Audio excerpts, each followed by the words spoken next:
నమస్తే. ఈరోజు మన స్టూడియోలో ప్రముఖ ఆధ్యాత్మికవేత్త వేదిక్ ఆస్ట్రాలజర్ అవినాష్ దాస్ గారు ఉన్నారు. గురుగారితో మాట్లాడేద్దాం. నమస్కారం గురుగారు. నమస్కారం. ఓం నమ శివాయ. ఓం నమో వెంకటేశాయ. గురుగారు, ఏప్రిల్ మాసంలో కుంభరాశి వారి పరిస్థితి ఎలా ఉండబోతుంది? ఎలాంటి ఫలితాలు ఉండబోతున్నాయి ఈ నెలలో? కుంభరాశి వాళ్ళకి షష్టగ్రహ కూటమి రెండో ఇంట్లో జరుగుతుంది. సో రెండో ఇల్లు అంటే అక్యుములేటెడ్ వెల్త్ విషయంలో కొంచెం జాగ్రత్తగా ఉండాలి. అంటే బ్యాంక్ బ్యాలెన్స్, ఫిక్స్డ్ డిపాజిట్, తొందరపడి ఫిక్స్డ్ డిపాజిట్ ఇరుక్కొట్టడం, బ్యాంక్లో ఉన్నదంతా లాగేయడము, క్రెడిట్ కార్డు ఇక్కడక్కడ గీకేయడము, అంటే పెద్ద మోతాదిలో ఎక్కడ డబ్బు పెట్టొద్దు. ఎవరికన్నా సహాయం చేయడం కావచ్చు, అప్పులు ఇవ్వడం కావచ్చు, ఏది కూడా పెద్ద మోతాదిలో సహాయం చేయడం కావచ్చు, అప్పు ఇవ్వడం కావచ్చు, పెద్ద మోతాదిలో ఏది చేయకూడదు. ఏది కూడా పెద్ద స్థాయిలో చేయొద్దు. మినిమం ఉండాలి ఈ 45 days కుంభం వాళ్ళు.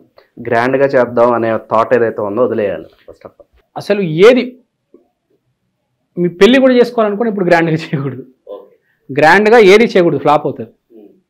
ఓకే, ఇప్పుడు షష్టగ్రహ కూటమి రెండో ఇంట్లో ఉన్నప్పుడు, రెండో ఇల్లు అంటే అక్యుములేషన్, అన్నీ కలిపి సెగ్రిగేషన్ కాదు, అగ్రిగేషన్ అన్నీ కలిపి అగ్రిగేషన్ స్థానంలో మీరు షష్టగ్రహ కూటమి జరుగుతున్నప్పుడు ఏదైనా పని చేస్తే ఏమవుతుంది?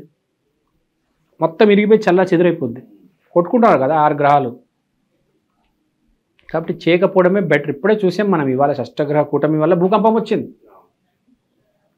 నువ్వు చేసిన ఇన్వెస్ట్మెంట్ కూడా రేపు భూకంపం వచ్చినట్టే కదా, నీకు కింద నుంచి వస్తుంది భూకంపం, తెలియని కూడా తెలియదు. ఇన్వెస్ట్మెంట్ వద్దు ఇప్పుడు.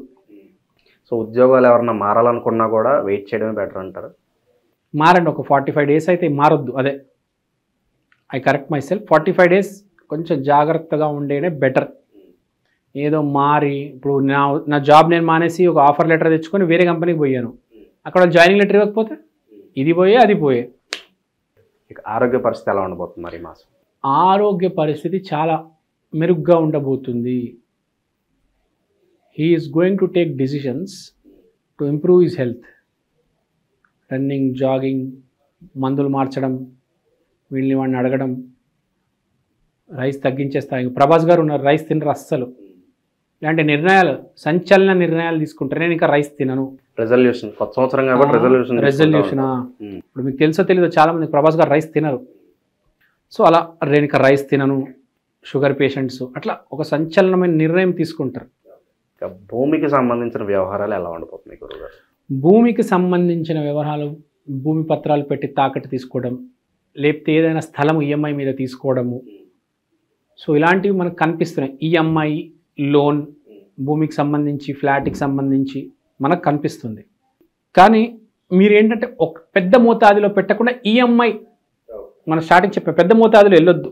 కానీ సిచ్యువేషన్ వచ్చినప్పుడు తీసుకోవాలి కాబట్టి ఈఎంఐలో తీసుకోండి, లోన్లో తీసుకోండి. బెటర్ ఏంటంటే 45 days ఆగండి. కానీ కొందరికి తప్పదు. కొత్త సంవత్సరము సెంటిమెంట్ ఉండి నేను ఫస్ట్ వీక్లోనే ప్రాపర్టీ తీసేసుకుంటాను, చాలామందికి ఉంటుంది. సో ఈఎంఐ ప్రాసెస్లో తీసుకుంటే మంచిది. తర్వాత మోస్ట్ ఇంపార్టెంట్ మనిషికి స్పిరిట్. మనం లోపల ఎంత స్ట్రాంగ్ ఉంటాం. కొంతమంది స్ట్రాంగ్ లేనప్పుడు సూసైడ్ వేసుకొని చనిపోతుంటారు, మనం చూస్తూ ఉంటాం.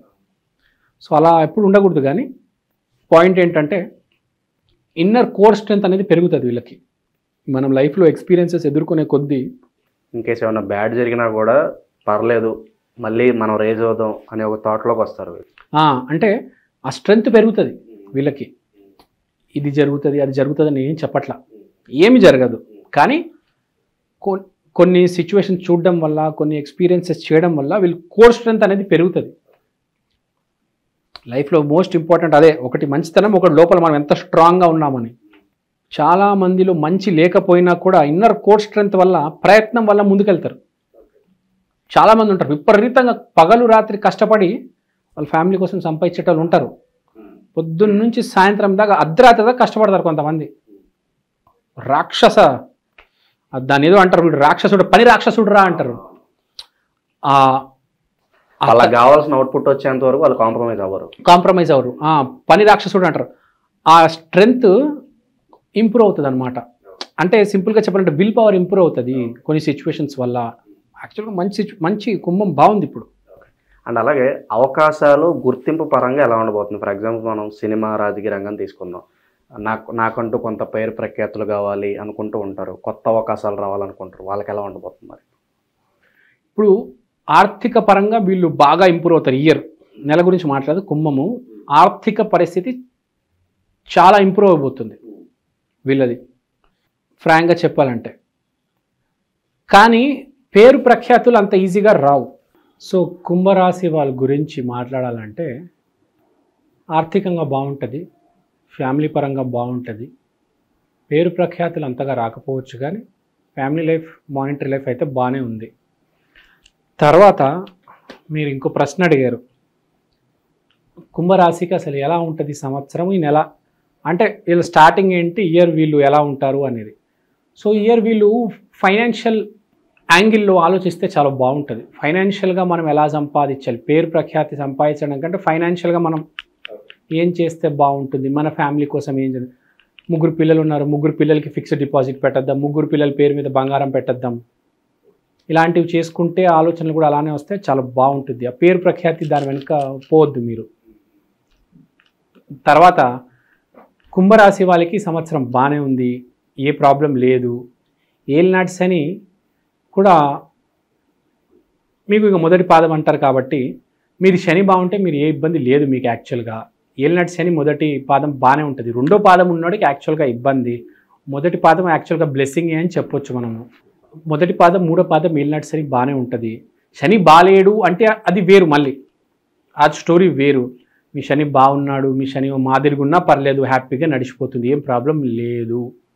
సో చాలా కూల్గా ఉండొచ్చు. చెప్పేది ఏంటంటే ఏ పని అయితే చేస్తూ వస్తున్నారు ఇప్పుడు దాకా ప్రతి మనిషి చేసేది ఏంటంటే సంపాదించడం, ఫ్యామిలీని బాగా చూసుకోవడం, అదే చేయండి. కొత్త స్టంట్లు ఏదో పేరు వచ్చేయాలి ఇది అది అని వేయొద్దు. బీ కూల్, బీ రిలాక్స్డ్, చాలా హ్యాపీగా ఉండండి. తర్వాత మరి రెమెడీస్కి వచ్చేసరికి గురుగారు ఇంకా మంచి ఫలితాలు పొందాలంటే వీళ్ళు ఎలాంటి రెమెడీస్ చేసుకుంటే బాగుంటుంది అంటారు? మనం రెమెడీస్ ఎందుకు చేసుకుంటామంటే బేసిక్గా డెవలప్ అవ్వడం కోసం, లేకపోతే ఉన్న కష్టాల నుంచి బయటికి రావడం కోసం.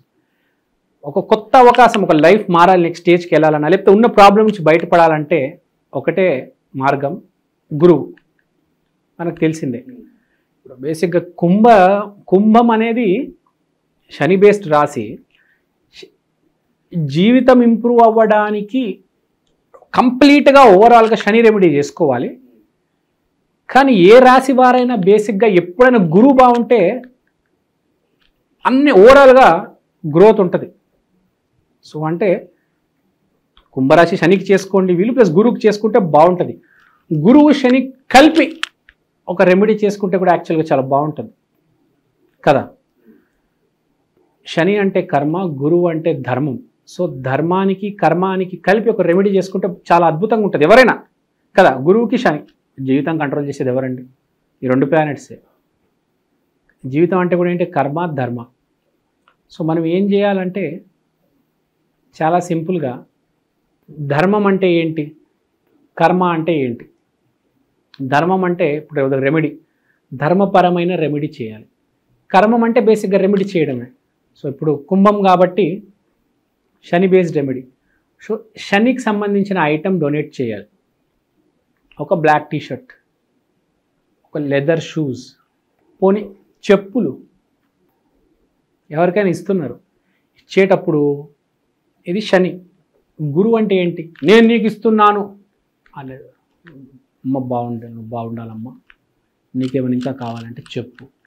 రెమెడీ ఇచ్చేటప్పుడు కూడా, చేసేటప్పుడు కూడా మనము అవతలవాడికి కూడా వాడు బాగుండాలి అని కోరుకోవాలి. నేనేదో ఇస్తున్నాను కాబట్టి నేను బాగుపడతాను కదా. ఆమెకి ఇచ్చేసి ఇంకేమైనా కావాలి, ఇంకేమైనా అవసరం ఉందా, అన్నం తింటావా అంటే ధర్మ మార్గంలో మంచితనంతో, మంచితో నేనేదో బాగుపడిపోతాను అని కాదు, ఒక హోల్ హార్టెడ్తో నీకు ఇంకేమైనా కావాలా, ఇలా ఇచ్చేసి వచ్చేసామని కాదు, ఆ మనిషి గురించి కనుక్కొని ఇంకేమైనా కావాలా, మనం ఎంత చేయగలుగుతామో అది చేయాలి. జస్ట్ 10 మందికి 10 లడ్లు ఇచ్చేసి కాదు. సో రెమెడీ చేసేటప్పుడు కూడా మనము ఎవరికైనా స్పెషల్గా రెమెడీ చేయాలంటే జనరల్గా 10 మందికి 10 లడ్లు ఇచ్చేస్తాం. ఒక మనిషిని పట్టుకొని బేసిక్గా వాడి జీవితాన్ని మార్చడానికి ఎంతో కొంత ట్రై చేయాలి. Some help. మన ఆఫీస్లో ఒకరికి ప్రమోషన్ మనం ఇప్పించామనుకోండి వాడి జీవితం చేంజ్ అవుతుందా లేదా? సో ధర్మ మార్గంలో కంప్లీట్గా అంటే మనం ఏం చేస్తామంటే హోల్సేల్గా రెమెడీ చేస్తూ ఉంటాం బేసిక్గా, ఇంత 10 మందికి అట్లా కాదు, ఒక్కడికి పూర్తిగా చేయాలి, ఒకటి జీవితం మారాలి దానివల్ల. అది బేసిక్గా నేను చెప్పేది. అంటే మనసుతో చేయండి, మానిటరీగా డబ్బుతో కాదు. ఒకరికి చదువు చెప్పడం కూడా చాలా గొప్ప రెమెడీ. మీరు ఒకరికి చదువు చెప్తే జీవితం ఇంప్రూవ్ అవుతుంది కదా. ఒకరికి ఫ్రీగా చదువు చెప్పండి, చాలా గొప్ప రెమెడీ అది. డబ్బులు పెట్టి రెమెడీ చేయడం కంటే డబ్బులు పెట్టకుండా రెమెడీ చేయడం చాలా గొప్ప విషయం. అది గుర్తుపెట్టుకోవాలి. అవతల మనిషికి మీరు ఒక విషయం చెప్తే వాడు దానివల్ల బాగుపడ్డాడంటే మీ గురువు విపరీతంగా ఇంప్రూవ్ అవుతారు. మీకు అర్థమైందా? అది మనం ఆఫీస్లో 100% చేస్తున్నాం, 150% చేసామనుకోండి, మీ గురువు ఇంప్రూవ్ అవుతుంది, మీకు తెలియదు. రేపు మీకు చాలా బెటర్ ఆపర్చునిటీ వస్తుంది. అది ఈ రెమెడీ చేసుకోండి, చాలా బాగుంటుంది. ఓవరాల్గా ఏప్రిల్ మాసంలో కుంభరాశి వాళ్ళందరికీ ఎలా ఉండబోతుందో మీ మాటలో చాలా చక్కగా వివరించారు. ధన్యవాదాలు గురించి.